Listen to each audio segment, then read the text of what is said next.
देखेंगे, एक प्रश्न एक टॉपिक समाप्त, यानी कि जितने भी प्रश्न होंगे उससे एक टॉपिक हम समाप्त कर देंगे, इस वीडियो में समाप्त होने वाला है। यानी कि एक क्वेश्चन के अलावा उसके बाद कोई भी क्वेश्चन आपको देखने की ज़रूरत नहीं पड़ेगी इस वीडियो में। एक प्रश्न, एक टॉपिक समाप्त है। मतलब क्या है, आपको एग्जाम्पल समझाते हैं। जैसे कि ये क्वेश्चन है कि वंदे भारत एक्सप्रेस किस देश में बनाई गई, ठीक है? तो ये क्वेश्चन हो गया वंदे भारत एक्सप्रेस। तब वंदे भारत एक्सप्रेस से आपको पूरा डिटेल यहाँ पे हम कर देंगे, बंद कर देंगे। तो इसमें हम यही देखेंगे कि वंदे भारत एक्सप्रेस से ट्रेन के बारे में हम इसमें हर एक टॉपिक कवर कर लेंगे, क्योंकि इससे अगर क्वेश्चन पूछेगा तो इसके आउट ऑफ क्वेश्चन नहीं पूछेगा। जैसे कि ये वंदे भारत से कब चालू हुआ था, कहाँ बना गया था, कहाँ से कहाँ तक ये चली हुई थी, किसने आविष्कार किया था, सब कुछ इसमें हम जानेंगे। जैसे कि ये रेलवे सवारी कहाँ पे है, जिससे ये क्वेश्चन हो गया, तो इसके बारे में सब कुछ हम जानेंगे। तो ये टॉपिक जो है, एक क्वेश्चन एक टॉपिक समाप्त।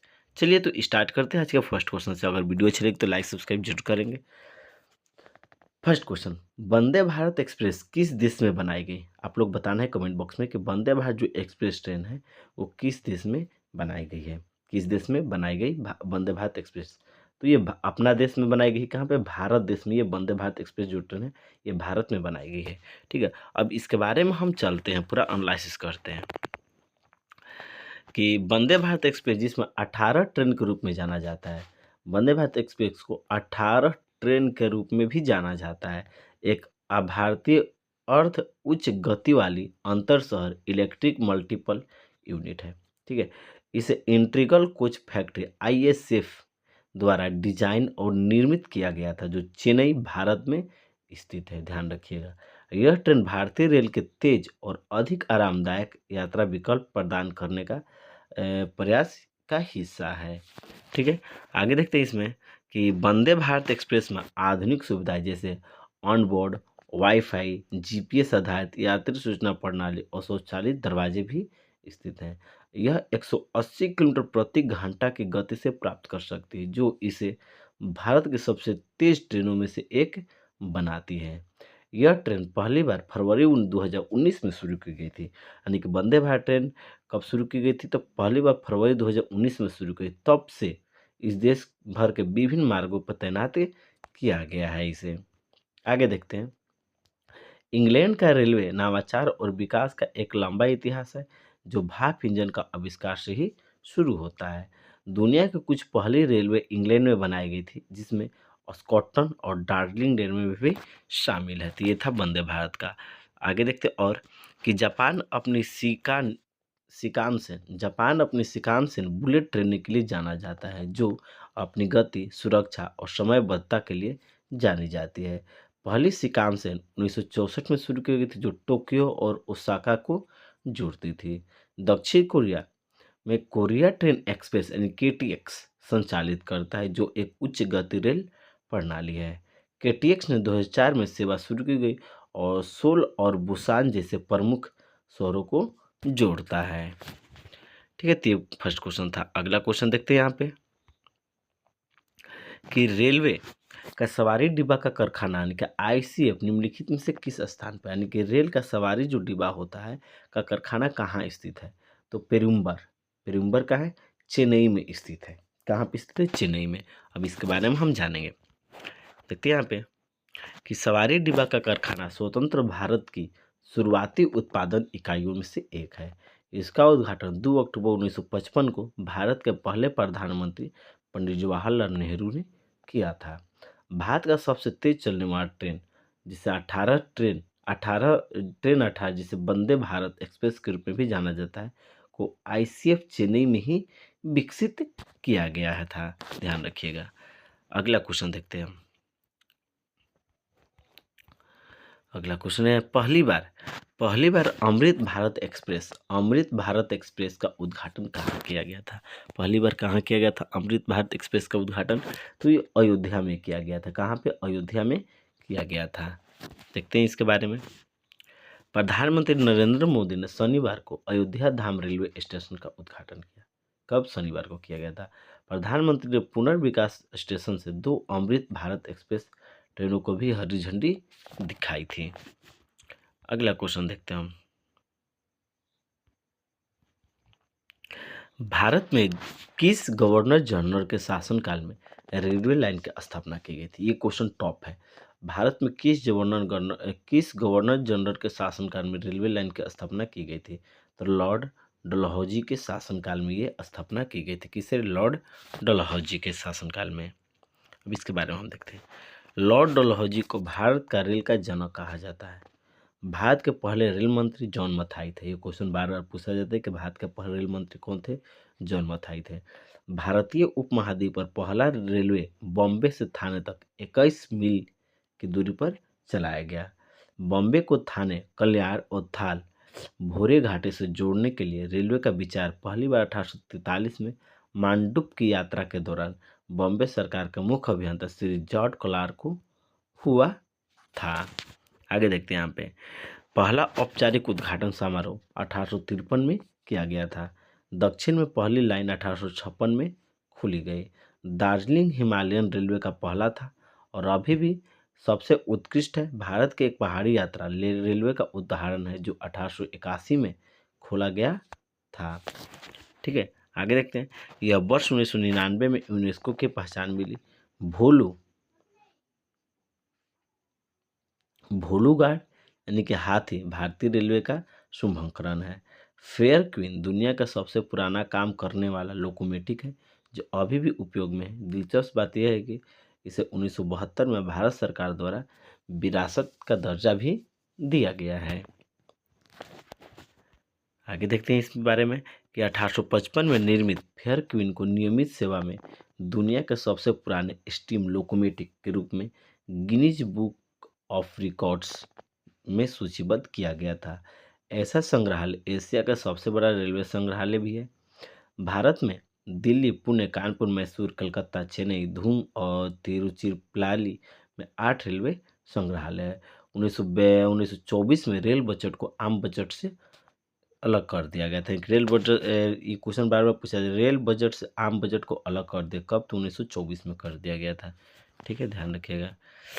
अगला क्वेश्चन देखते हैं हम। अगला क्वेश्चन है यहाँ पे कि निम्नलिखित में से किस रेलवे ने एक स्टेशन एक उत्पाद का पहल शुरू, यानी कि किस रेलवे ने एक स्टेशन एक उत्पाद का पहल शुरू की थी? किसने की थी? तो दक्षिण मध्य रेलवे ने एक स्टेशन एक उत्पाद के शुरू पहल की थी। ठीक है, देखते हैं इसके बारे में। दक्षिण मध्य रेलवे यानी कि साउथ सेंट्रल रेलवे एशिया ने अपने सभी 6 डिवीजनों में 6 प्रमुख स्टेशनों पर एक स्टेशन एक उत्पाद पहल शुरू की है। सिकंदराबाद, काचीगुड़ा, विजयवाड़ा, गुंटूर और औरंगाबाद स्टेशनों पर भी स्टॉल खोले गए हैं। सरकार ने आम बजट 2022-23 में नई पहल की घोषणा की थी और तिरुपति में पहले से ही इसका परीक्षण चल रहा था। ठीक है, आगे देखते हैं। रेलवे स्टेशन स्वदेशी और स्थानीय उत्पादों को बढ़ावा देने के लिए उपयुक्त है और इस पहल का उद्देश्य रेलवे स्टेशन को उनके लिए बिक्री और प्रचार केंद्र बनाना है। स्टॉल प्रारंभ में 7 मई तक 2 चरणों में चालू रहेंगे। 7 मई सिकंदराबाद रेलवे स्टेशन पर फ्रेश वाटर, पर्ल ज्वेलरी और हैदराबाद चूड़ियों का बढ़ावा दिया जाएगा, जबकि पोचमपल्ली उत्पादों को तेलंगाना और काचीगुड़ा स्टेशन पर भी बढ़ावा मिलेगा। जब ये चालू हुआ था तब ये न्यूज में था। अगला क्वेश्चन है कि निम्नलिखित में से भारतीय रेल का शुभंकर क्या है? तो भारतीय रेल का शुभंकर क्या है? भोलू। भोलू मतलब, भोलू बोले तो हाथी। क्या है? हाथी। भारतीय रेल का शुभंकर ऑप्शन में यहाँ पे दिया है भोलू। भोलू मतलब कि हाथी, ये भारतीय रेल का शुभंकरण है। ठीक है, दिया है यहाँ पे भारतीय रेल का आधिकारिक शुभंकर प्रतीक एक भोलू नाम हाथी है। भारतीय रेल की 150वीं वर्षगांठ के स्मृति में राष्ट्रीय डिजाइन संस्थान द्वारा डिजाइन किया गया है। अगला है कि दक्षिण पश्चिमी रेलवे का मुख्यालय कहाँ है? आप इसका आंसर कमेंट बॉक्स में दीजिए। दक्षिण पश्चिमी रेलवे का मुख्यालय कहाँ है, इसका आप कमेंट बॉक्स में दीजिए। तब तक इसके बारे में हम जानते हैं यहाँ पे। ठीक है, दक्षिण पश्चिम रेलवे के पुनर्गठित हुबली मंडल और दक्षिण रेलवे से बंगलोर से मैसूर वाले को मिलाकर बनाया गया है। यह 1 अप्रैल 2003 से कर्नाटक राज्य में हुबली में मुख्यालय है। भारतीय रेलवे को 18 क्षेत्रों लगभग 73 उपमंडल मुख्यालयों में विभाजित किया गया है।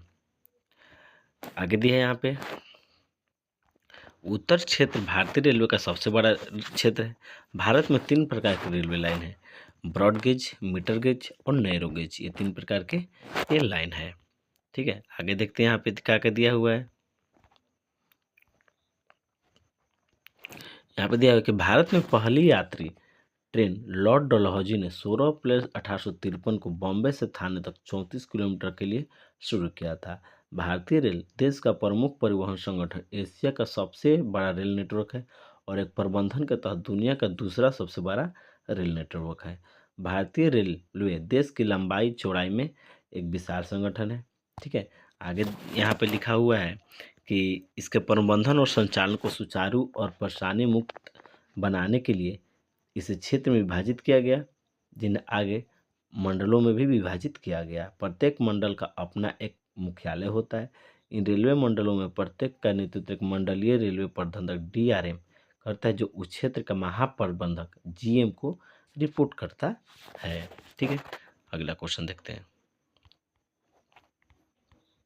बताइए आप लोग कि राष्ट्रीय रेल संग्रहालय किस शहर में स्थित है। राष्ट्रीय रेल संग्रहालय किस शहर में स्थित है? तो नई दिल्ली में स्थित है। क्या है? कहाँ? नई दिल्ली में स्थित है। ठीक है, इसके बारे में हम देखते हैं कि राष्ट्रीय रेल संग्रहालय नई दिल्ली के चाणक्यपुरी में स्थित है। इसकी स्थापना 1 फरवरी 1977 को हुई थी। संग्रहालय भारत के 163 साल पुरानी रेलवे विरासत को संरक्षित और सुरक्षित करने का प्रयास करता है। संग्रहालय के नवीनतम परिवर्धन में एक सुविधा प्राप्त 3D आभासी ट्रेन की सवारी, स्टीम लोको उत्तेजक और एक शानदार इंडोर गैलरी भी क्या है? शामिल है। अगला क्वेश्चन देखते हैं यहाँ पे। भारतीय रेलवे ने आगामी दक्षिण तट रेलवे का मुख्यालय के रूप में प्रस्तावित किया, तो ये विशाखापट्टनम है। कहाँ पे? विशाखापट्टनम। इसके बारे में हम जानते हैं कि भारतीय रेलवे ने विशाखापट्टनम को आगामी दक्षिण तट रेलवे का मुख्यालय के रूप में प्रस्तावित किया गया है। फरवरी 2019 में रेल मंत्री पीयूष गोयल ने आंध्र प्रदेश दक्षिणी तट रेलवे के लिए एक नए रेलवे की घोषणा की और कहा कि इसका मुख्यालय विशाखापट्टनम ही होगा। इस क्षेत्र में आंध्र प्रदेश, तेलंगाना, तमिलनाडु और कर्नाटक के कुछ हिस्से भी इसमें शामिल हैं। आगे देखते हैं। नए जोन में मौजूदा गुंटूर, विजयवाड़ा डिवीजन शामिल है, जो वर्तमान में दक्षिण मध्य के रेलवे के अंतर्गत आते हैं। दक्षिण मध्य रेलवे में हैदराबाद, सिकंदराबाद, नांदेड़ विभाग शामिल होंगे। दक्षिण मध्य रेलवे में हैदराबाद, सिकंदराबाद और नांदेड़ शामिल होते हैं। Waltair division East Coast railway zone का एक हिस्सा है, जो आंध्र प्रदेश उत्तरी जिले में कवर करता है। छत्तीसगढ़ और उड़ीसा के कुछ हिस्सों विशाखापट्टनम के इसका मुख्यालय है, जो 2 भागों में क्या किया गया? इसका विभाजित किया गया है। ठीक है, नेक्स्ट क्वेश्चन हम देखते हैं यहाँ पे। प्रारूप समिति का अध्यक्ष कौन है? जिसे संविधान प्रारूप तैयार करने का सौंपा गया था, यानी कि प्रारूप समिति का अध्यक्ष कौन था जिसे संविधान का प्रारूप तैयार करने के कार्य को सौंपा गया था? तो ये है डॉक्टर बी.आर. अम्बेडकर को सौंपा गया था। किसे? Doctor B R. अम्बेडकर को सौंपा गया था। संविधान सभा में चर्चा से भारतीय संविधान का मसौदा तैयार करने वाले समिति के अध्यक्ष वकील, अर्थशास्त्री, समाज सुधारक, राजनीतिक के भीमराव रामजी अम्बेडकर थे। जवाहरलाल नेहरू ने पहली सरकार में उन्होंने कानून और न्याय मंत्री के रूप में भी कार्य किया। हिंदू धर्म त्यागने के बाद वे दलित बौद्ध आंदोलन को प्रेरणा स्रोत बने थे। अम्बेडकर जी ने बम्बई विश्वविद्यालय के लिए एल्फेंटिस कॉलेज से स्नातक किया और कोलंबिया विश्वविद्यालय और लंदन स्कूल ऑफ इकोनॉमिक अर्थशास्त्र का अध्ययन किया। 1920 के दशक में किसी एक संस्थान में पीएचडी से प्राप्त करने वाले कुछ भारतीय छात्र में से एक थे अम्बेडकर जी।